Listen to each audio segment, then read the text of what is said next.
విషయం 50 years నుంచి ఎవరు చేయలేనంటి గొప్ప క్యారెక్టర్స్ చేసావు.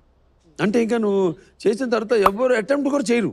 ఇప్పుడు సినిమాల్లో పుట్టావు, సినిమాల్లో పెరిగావు, ఇప్పుడు నిర్మాతగా గొప్ప సినిమాలు తీసావు. కానీ ఇప్పుడు నీకు ఇప్పటిదాకా ఒక్క గవర్నమెంట్ అవార్డు రాలేదు.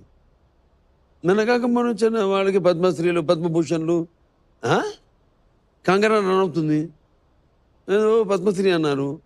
ఇప్పుడు నీకు ఏమనిపిస్తుంది? అప్పుడు చిరాకు వస్తుందా? నేను కానీ జయ కానీ బిగినింగ్ ఆఫ్ అవర్ కెరియర్స్ మేము చాలా యంగ్గా ఉన్నప్పుడు ఇలా చూసుకుంటూ పోతే చాలా చేసాం.